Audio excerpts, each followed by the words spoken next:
This video is intended for educational and informational purposes only. We do not condone violence of any kind on this channel, especially state-funded violence.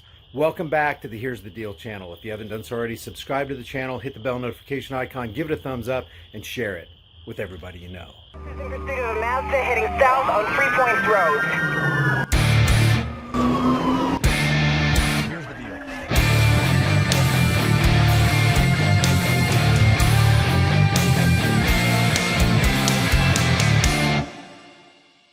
This is very interesting. When you saw Chauvin on the neck of George Floyd, you know, everybody was hollering, racism. The problem is racism in police departments. That's what we got a problem with. Well, this right here shows you that there's no racism involved. The element that's, you know, if you were going to sift everything out and try to isolate, oh, there's that word, isolation. It's got to be isolated. And purify it out, separate it from all the other elements. The element that usually floats to the bottom as you skim everything else away is the kernel of authoritarianism. What you're about to see has nothing at all to do with racism, because you're going to see a black man, a deputy, abusing another black man and putting his knee on the neck just like Chauvin did to George Floyd.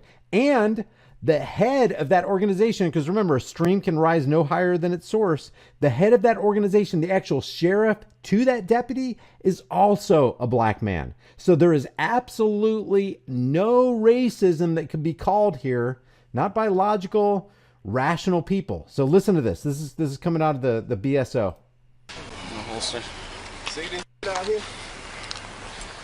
By the way, the BSO is the Broward County Sheriff's Department. You remember the guy who basically stole the limelight and went viral at the Broward County Sheriff's Department back in, what was it, 2017, February 2017, where that thing happened at that school? It was Sheriff Israel. Remember, Sheriff Israel was constantly telling you how you people in Florida, we don't need these guns. We got to take these guns away. In absolute violation of his oath to protect, defend, and preserve the Second Amendment. But anyway, that's the BSO we're talking about. It's moments like these that led to a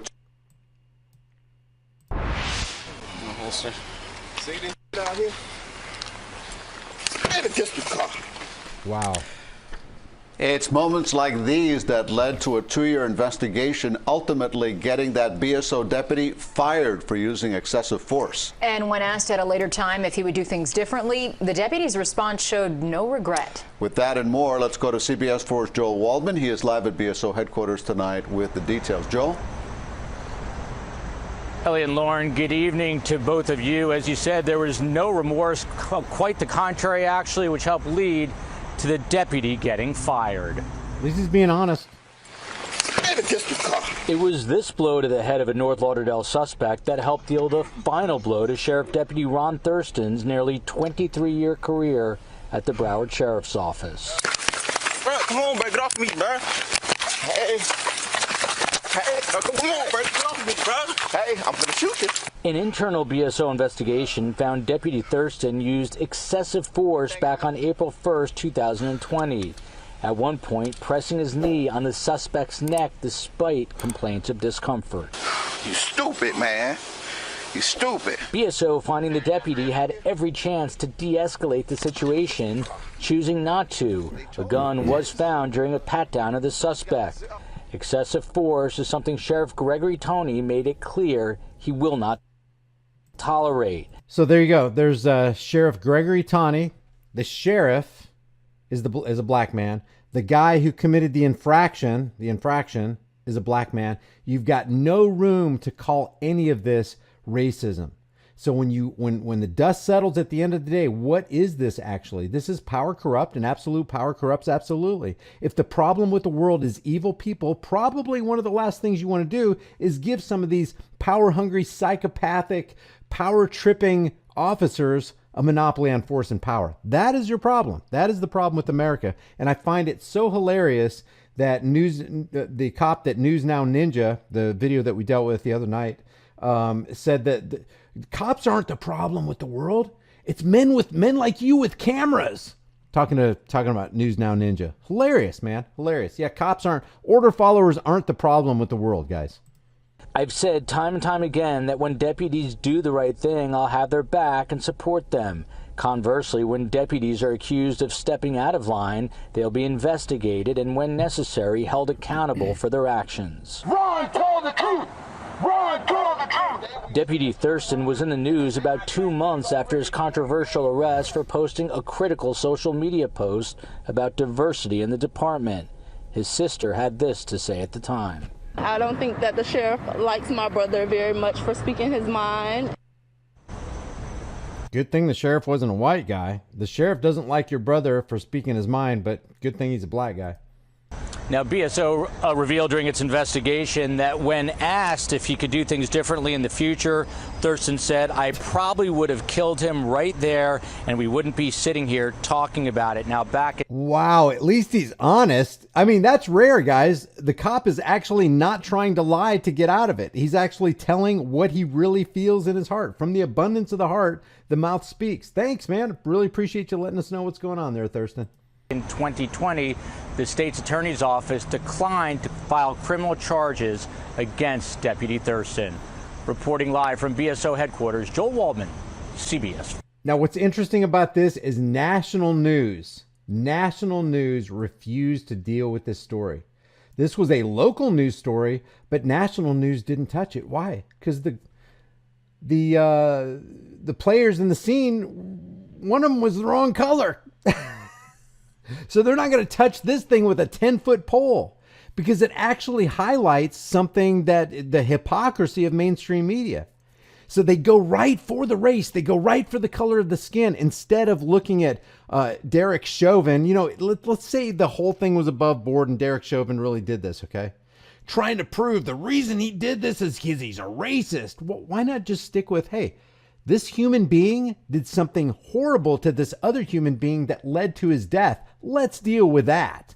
But no, that Donald Lamone can't do that. The Reverend Al Sharpton can't do that. Joy Reid can't do that because they're the quintessential race baiters. They gotta foment hatred. They gotta stoke the fires of that racial divide. But they're not gonna touch this right here because this calls them on their hypocrisy. The problem is not that the man with the uniform had black skin or white skin or yellow skin or red skin.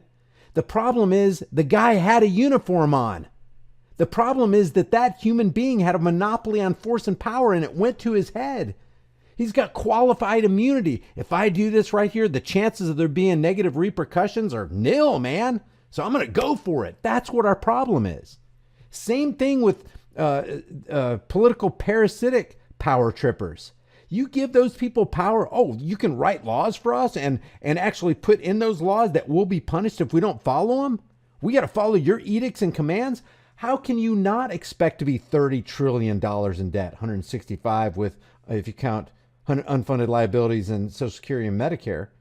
How can you not expect to have the military industrial complex funded? How can you not expect to have massive trillions and trillions of dollars worth of waste and billions of dollars of equipment just left in desert somewhere off tax cattle money? Politicians, just like law enforcers, have that qualified immunity where they're actually thinking, hey, nothing's going to happen to me. Look at Dennis Hastert. We talked about him the other day. Dennis Hastert was the Speaker of the House, second in line to become the President of the United States. If Bush went down, if Cheney went down, he's the guy. Second in line. Bush is already the president, so if Cheney if Cheney went down, he's going to be Dennis Hastert will be the president. Why? What's the big deal about Dennis Hastert, Brian? He went to jail and a federal judge declared that he's a serial child molester.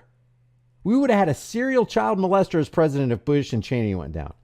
That's how high this thing goes. And you think it just stops at the Speaker of the House? You don't think it goes up the chain, up the chain, up the chain, and all these guys, there's some dirt on them somewhere. That's why they don't get rid of the IRS. That's why they don't get rid of the Federal Reserve. That's why they don't restore us to a sound money system and protect our sovereignty and bring all those troops home and close 800 military bases throughout the world where we're empire building. That's why they don't do it, because there's some dirt. Those guys got some dirt on those guys, and they're not going to say anything because they don't want their reputation ruined and they want to live a comfortable life for the rest of their life. So when you see stuff like this that mainstream media absolutely will not deal with, and look at this guy. Look, good thing it's not a white man, because guys, I am telling you, we've seen this time and time again. Here's the guy with the shirt. Here, watch. I'll just play this part again. Look. Pressing his knee on the suspect's neck. Pressing his knee right on the suspect's neck. Looks like it's even higher than what Derek Chauvin did to George Floyd.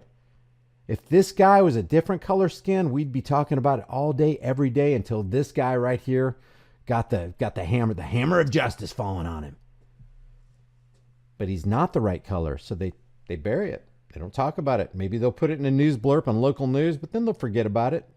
You're not going to have Benjamin Crump out there going, yeah, we got some racism going on here. And you got Reverend Al Sharpton. Well, I'm going to tell you what. The reason I'm here today is because we got a whole bunch of racist garbage going on in this country, and we got to get rid of it. You'd have Don Lemon going, waxing all serious and virtuous. We have a serious problem in law enforcement today, and that is existential racism. Oh, it's horrible. So leave your thoughts about this, man. Do you think if this guy was a different color, it'd be a different story? It'd be a long, drawn out. It's in every single paper. New York Slimes, Washington Compost Pile, CNN won't stop talking about it. If he was a different color, that's my opinion. What's yours?